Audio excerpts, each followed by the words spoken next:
Talalau falongo faaleagaga e te falongo atua I se leo mai lunga te talalau loto faaleagaga tali tonu nei mai fa atua e o I le ola e ala tu I le manuia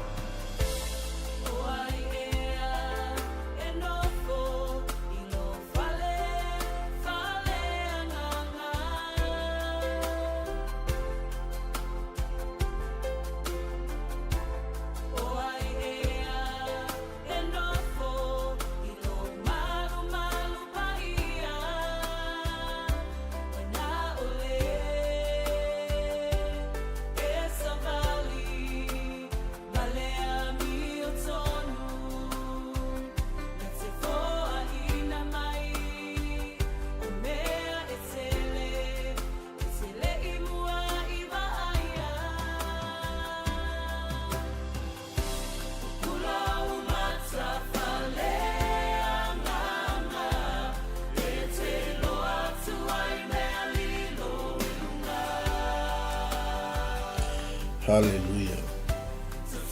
Eto I whalofa ma whatalofa atu sa mo lea tunu pele nei vai no le Taeao. Nā loa fua I lau maua. Le lofa 𝚟𝚑𝚎𝚘𝚎 o tātou tāpau sili langi. I ia lea tua le nei Taeao mātangu fie, ma le nei hoi Taeao. Au le leiwa fua ina mai e lea tua ia tei tātou. I ia lea tua I lo ngā lofa mo le ngā lei, kai fwe on toi tai mai lo toi soifua ma so une yola. Tātou toi wheloa I fie I lungo pe au ngalungalu. Ea tātou po kalame wha wau. Malu Taeao Faaleagaga, moli atu mo oilo mota mo lawa. Wase tau singa Faaleagaga mo I tātou. E la taltonunga le nei Taeao naua. Ma e alau Malu Taeao Faalitino, tau siali tino. Ia o le tātou Malu Taeao Faaleagaga moli atu mo oi. Ma wale tau singa o tātou anganga. Na ia tātou malolosi Faaleagaga. A wale tua malona finangalo. Se atu tātou whamalo ma tātou whatalofa nei Taeao. Tātou ainga o loo mai moa mai lunga o penga te whailangi ia le ua pale mai fo I tātou po kalame. Whatalofa atu ai Amerika Samoa. Le tina ia oli po tongi whaatai ma futa mai. Whaamanuia fo I le atua I le whengai ma ngā wenga le nei asu. Whatalofa atu fo I le uso au auna 𝚟𝚑𝚎𝚎𝚘𝚎 Williamu.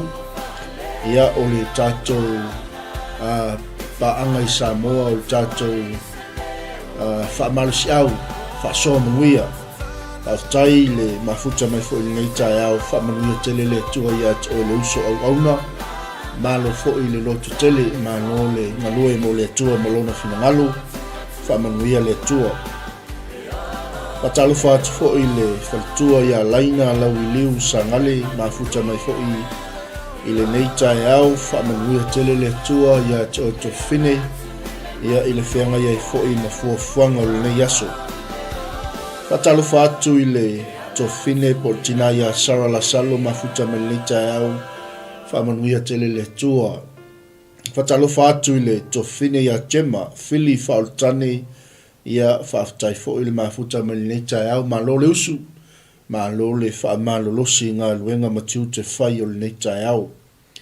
Se atu tātou whatalofa ia initial tātou ainga wale maua atu I la ua ai le nei Taeao. Ia iai leanga le leo le tua. Ia te outou umalava I le whenga iai ma le whatu ainga tausi. Mai se outou whaiva, outou tiute, outou wala awina. Ia ua totofi ai outou e le tua ma lo le usu. Ma lo le ono sai. Ma lo le lava papali, ma lo le whaatoa, ma lo fo I whai o whaiva. Ia I lato uma lava ua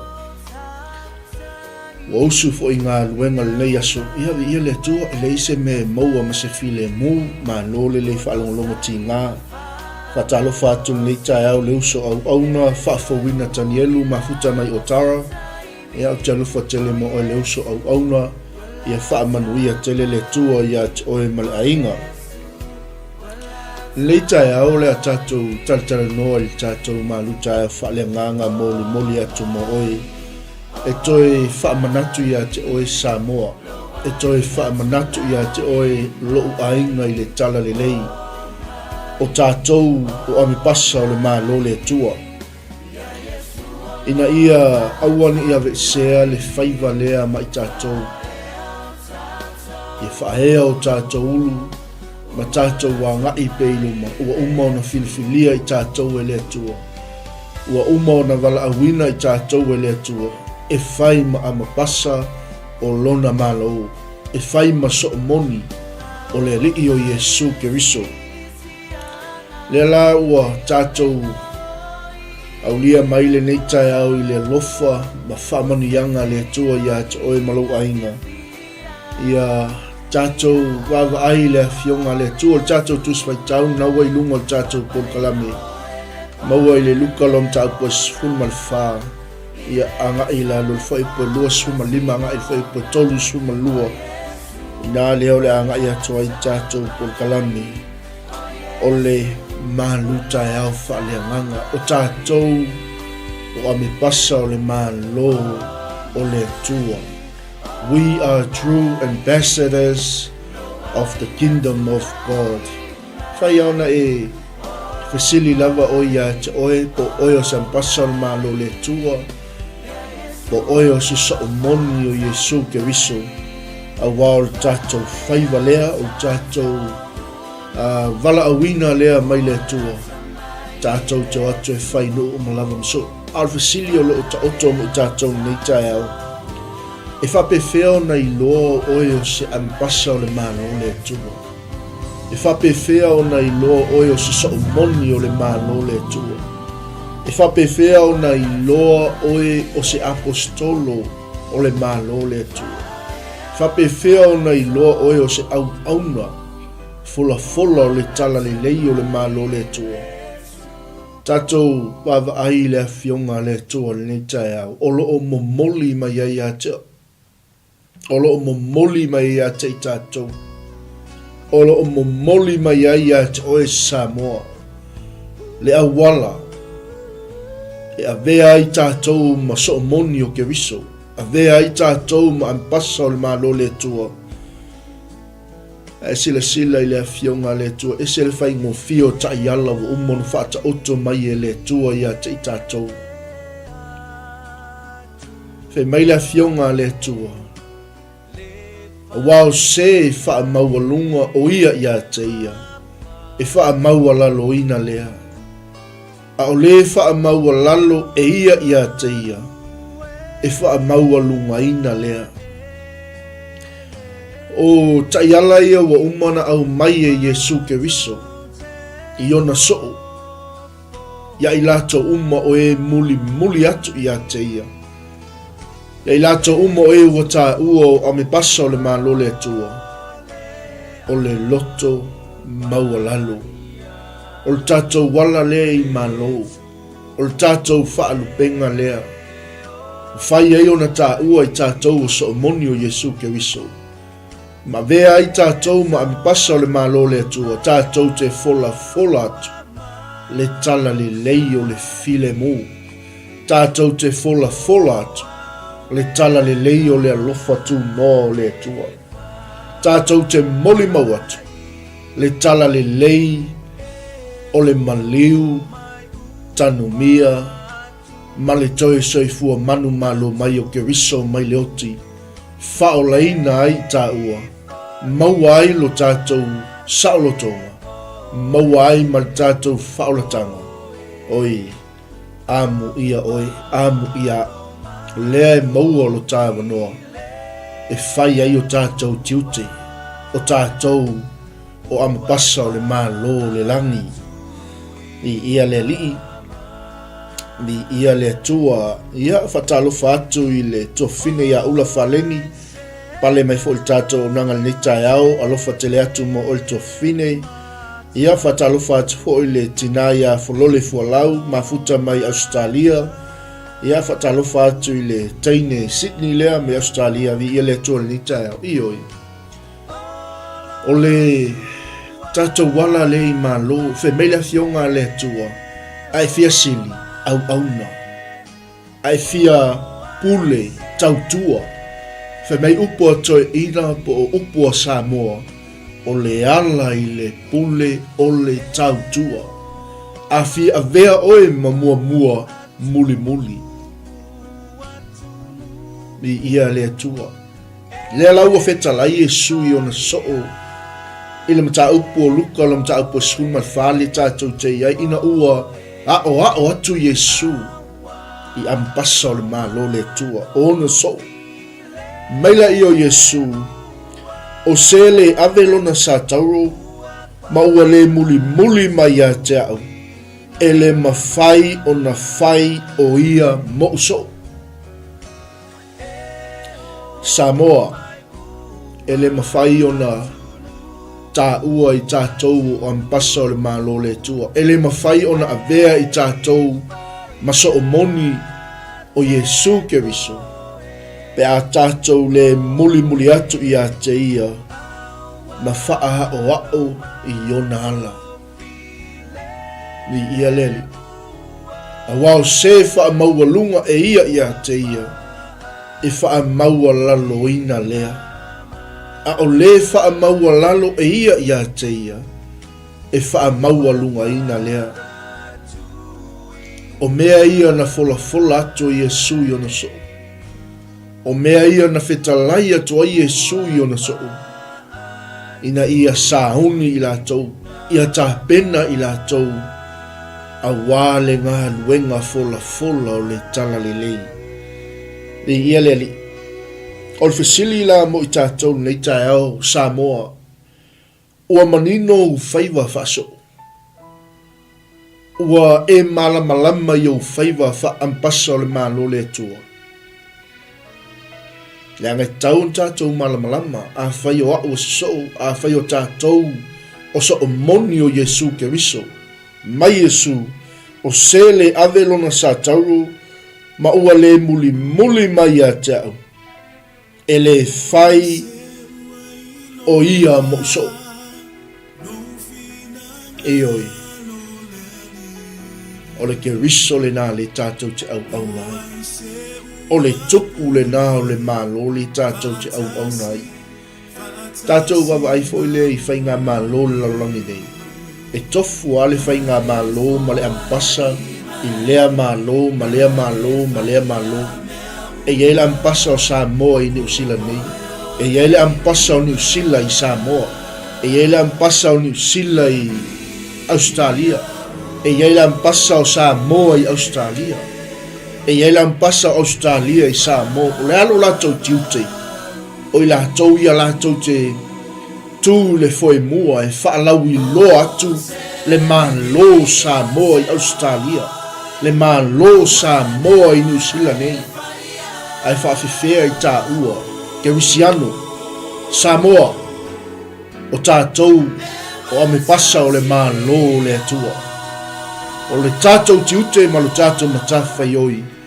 tātou te fola atu le malo le langi Fai mei e ale ulua I whetalaina Yesu ina ua maliu mai lana misiona ina sala mo ia utou a wawa lata mai le malo le atua I ia le atua wa manino I o whaiva faso I ia le atua le Taeao o se toi whawhangu o se toi whaamanatu Samoa lo watu no pele o tātou o so'omoni o Yesu Keriso o tātou o ame pasa o le malo le atua we are true disciples of Jesus Christ and we are ambassadors of God's kingdom Amen I ia le atua Patalo fatu to fine yang lei na futa mai foi nei Taeao manuia le feagai ma galuega ia faatalo fatu hoʻi taina le molio le ava anatomia faafetai le mafuta mai ia whaaftai fo i le tatalo mai patalo fatu le uso ia Ellen ia mafuta mai Sydney Australia whaftai i ia le tua whamanuia le tua le Taeao. Hallelujah. Malu Taeao Faaleagaga. O tātou o ampasa o le malo le tua. O tātou o so o moni o Yesu Keriso. Vi ia le li. Vi ia le tua. Tāpena, sauni, moli mau, fola fola. Whaalau i loa le malo le tua o loo e au nai. Amen. A whai le tātou te a whai e pele ia te oe le whai ngā malo si o tātou atu no pele o Samoa. E sili atu na pele ia te oe ke wisiano le malo le atua. Le malo e le luluina. Le malo e le waaia e mata o tangata. O le malo fai mai tala tuspa ia o le malo e le i whaia e limo o tangata. A o le malo fo i whai mai tala tuspa ia o le malo o leo wai totonu ia te tātou. O le malo lo o a ngai mai. O le malo lo o muli mai. Mai le upo le apostolo Paulo a wao le malo le atua. E le o mea ai po mea inu a o le oli le anganga pa ia o le atua. Amen. Wa manino o whaiva whaaso. Wai malamalama i o whaiva wha ampasa o le malo le atua. Loto maualano. Loto hangamalu. Loto whamangalo. Loto alofa. E le manai o le malo le atua le tātou te whai malo ai. A whai o oe o le sitiseni o le malo le atua. A whai o tātou o ambasa o le malo le atua. E ma whai o na e whamangalo atu. E ma whai o na e alofa atu i loutua oi. E ma whai o na e whamangalo atu i e oita mai i a te oi. E ma whai o na e whamangalo atu i leo whai oe mo latou fili. O lo tātou au auna i se malo e ese le matautia, le malo, le malamalama fe mea upo le apostolo Paulo le kalesia i Kolose. O ia foi, wana au maia i tātou mai le malo le poliuli. A ngai atu le malo le malamalama. Praise the Lord. Hallelujah. Au sele avelona sa tauro ma ua le muli mai a Taeao. E le mawhai o na whai o ia mauso. O le malo le atua. Na o tangata e ilo muli e filfilia e le malo le atua. Na o tangata e loa wha maua lalo. Na o tangata e mawhai o na lato wha mangalo atu. E ia le atua. Tele i o taimi tātou te whaalongo whai mai tala tangata e whamangalo ai le mawhai o na ngalo. E te iloa. O si ti seni o le malo le atua. O tātou o ambasa o le malo le atua. O tātou o so o mongi filfilia Yesu Keriso. E te tau o na pei tātou o lo tātou ta maa o le langi.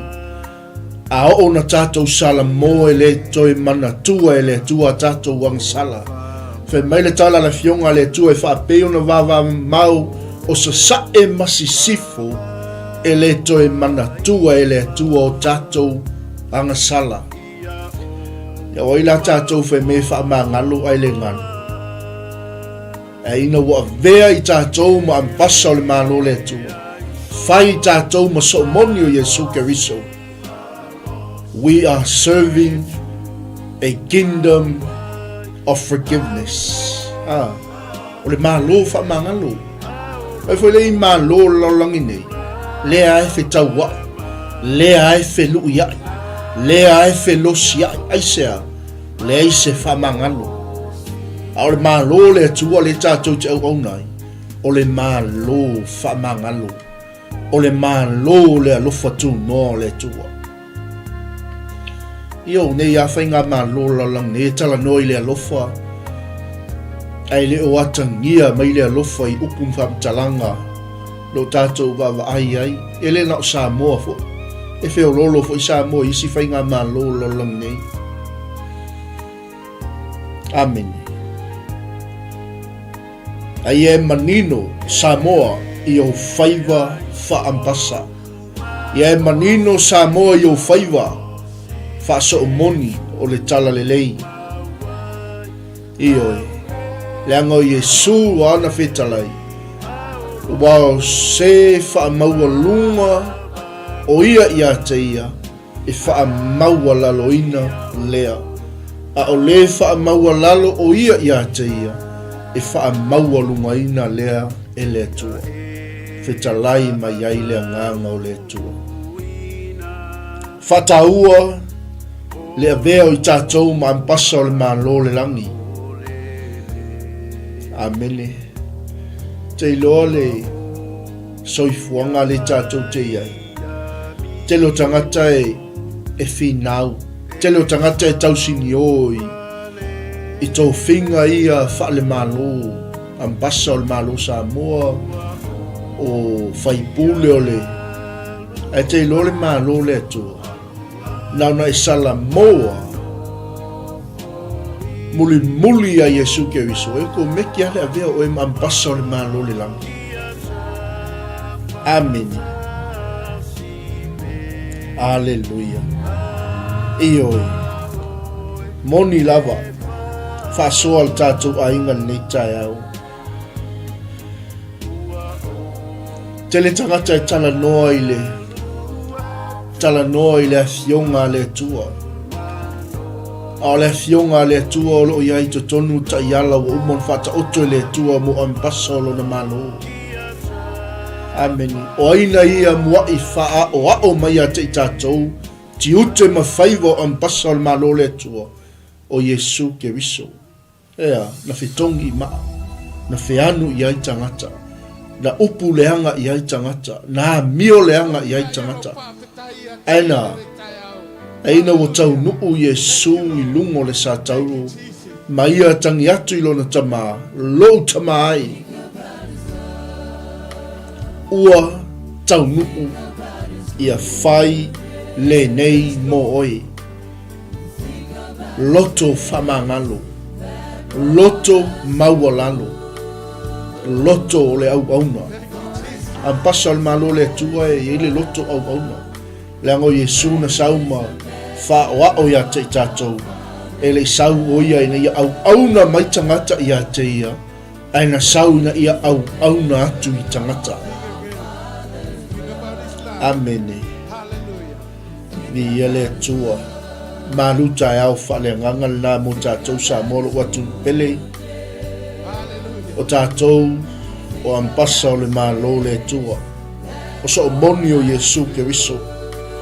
Whataua le avea o I tātou ma ampasa o le malo le tua. Ma I o tātou manino I o tātou whaiva wha ampasa o le malo le langi. A whai o oio si so o moni o Yesu ke wiso. O oio le ampasa o le malo le tua. E vai leile matau tia ma le maualunga o le whaea le atua. E sili atu le ampasa o le malo Samoa le nei. E sili atu le ampasa o le malo Amerika le Samoa. Ioi.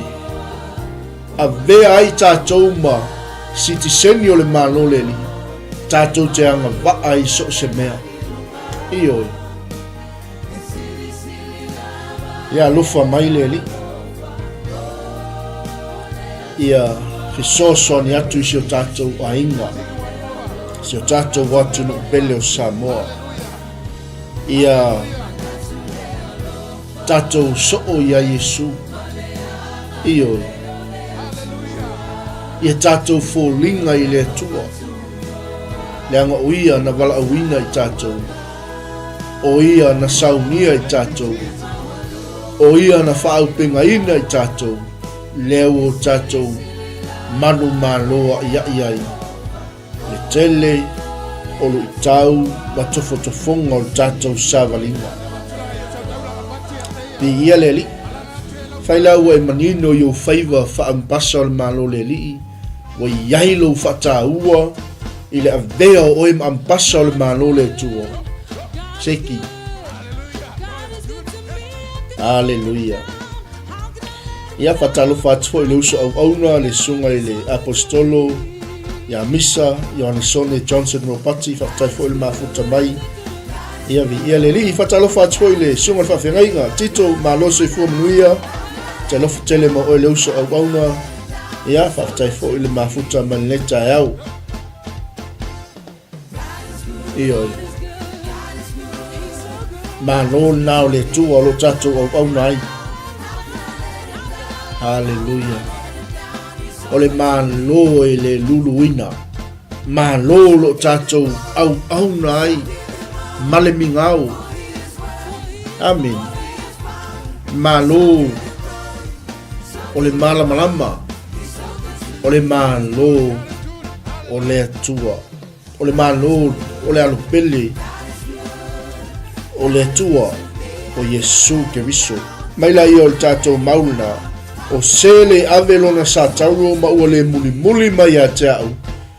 E le mawhai o na whai o ia moso.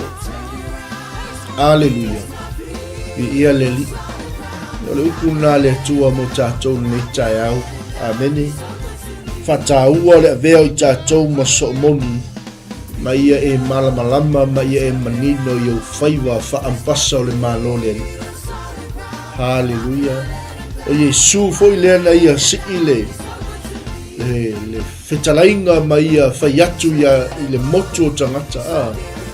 Vi ia le li. A whai e 𝚟𝚑𝚎𝚅 ma whaapea ma ia Taeao. Ma muli muli ma ia Taeao.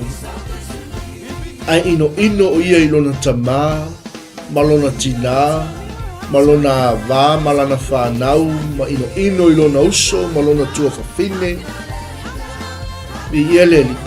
E le mawhai o na whai o ia moso. Ioi. Amen. Hallelujah. Praise the Lord. Praise God. Tatou whamaoni o tatou whaiwa whaampasa o le malo le li. Ia ave iai le tatou whataua. Awani o tatou pe o whetalainga Yesu o ai fo iso o tau o fia whaise olo e le mua i nofo i lalo e whai tau tupe te tongia po ua lava na mea e wha o mai ina ne i tau wemu mai tangata i a te ia i lato uma o e mai moa mai. Amen. Awani ngalo i a te oe ampasa o le malo le li tatou so o moni o Yesu Keriso. O le toa tele i o i lato, o lo o mata mai, mata wemu mai a te i tato. I oi, awani o tato wa, awani o tato whaise oro. Toi fo i ale i luma i whetalainga Yesu. O se wha maua lunga o ia i a te ia, i wha maua laloina ia e le atua. A o se wha maua lalo o ia i a te ia, e wha maua lunga ina o ia e le tua. Amen. A ona si tia o e le tua, e mata o ma mata o tangata. A o le wha maua lunga ia te i tātou, e mata o ma fo i mata o tangata, ai tu o e le tua i lano. Amen. Pe ale ai se loto wha mangalo ia tea. Pe a whai e ia tea o le loto wha maua lunga. Amen. Fe meila i o Yesu. O ai fo iso o tau o fia whaise o. Aua. Langa lo to tele o e o lo mata mai. Ma mai moa mai. O i la tau ia. Ina ne i tau wemu mai i a te oi. Aua ni o tātou whaise o. I oi. I ia leli. O tātou o mpasa o le malo le tu. O tātou o so moni o le malo le li.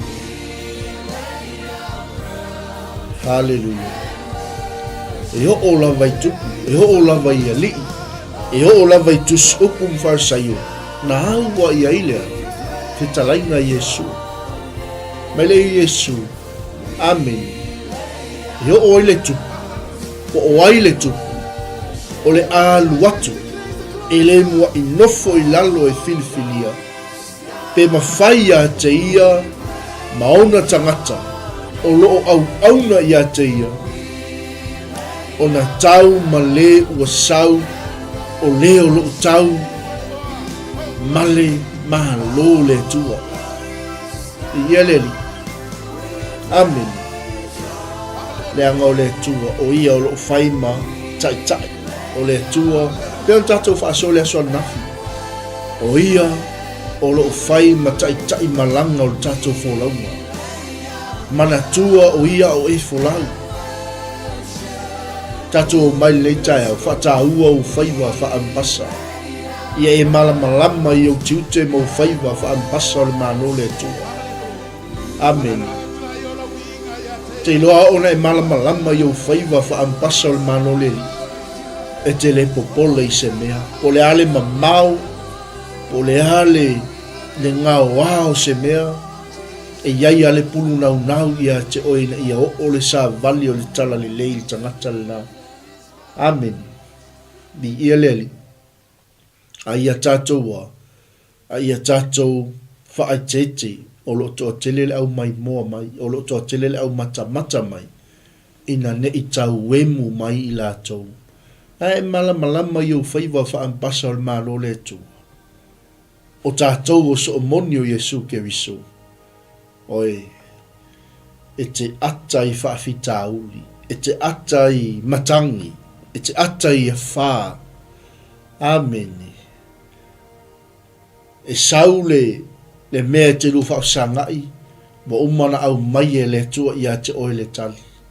Wa au mai a te oe le peo le tatou whaasoa nafi. Whapemea le apostolo, ia whaupopo I nā mea uma, o te apoapoa I atu I ate outou, whaupopo I le poto I le whaatua tua, o le ono sai, o le alofa, o kasi mangi. Le anga tau ona fua mai le o langa o le ampasa o le malo le atua. Amen. Aleluia, wa ye nistangata o kasi mka uki o tofi o loo whaalupe ai.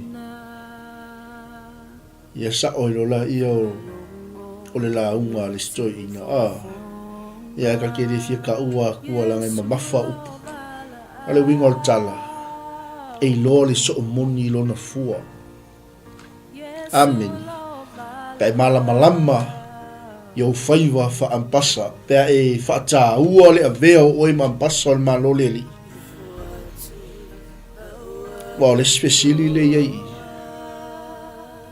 A whaila o tātou o so o moni o Yesu Keriso. E te taun tātou so o ia Yesu. Nea le winga o le upu. Muli ala o Yesu. Soli I tūlanga a ao Yesu. Whātai mea na wha o mai e Yesu. A whai mei Yesu e a polo. Wala whauli liu I ai lesi tu. Wha mangalo.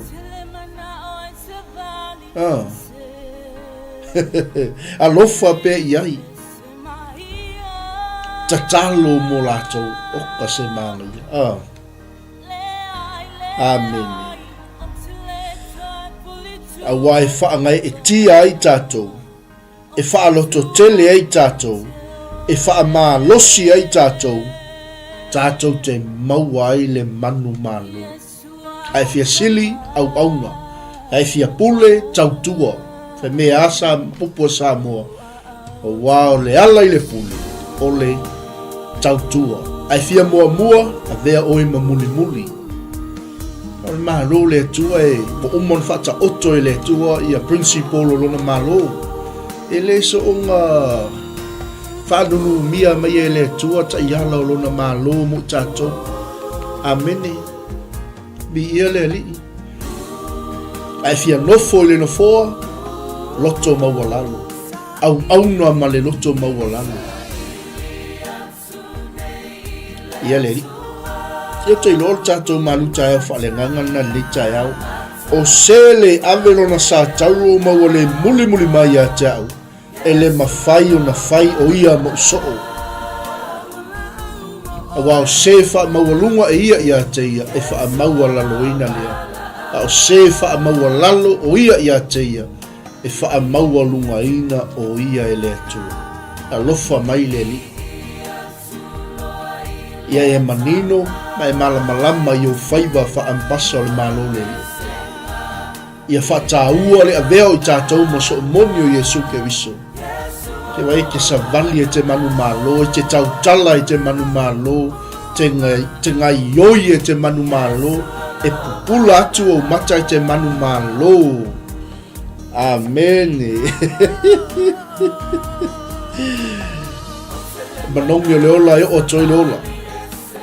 Whamanuia le atua Samoa ni Taeao. Malu Taeao Faaleagaga. O tātou o ampasa o le malo le atua. To God be the glory forever and ever. Amen. Tātou wheroa i manai o le manawa o ngaruenga. Whaamanuia mai le atua. Shalom, shalom.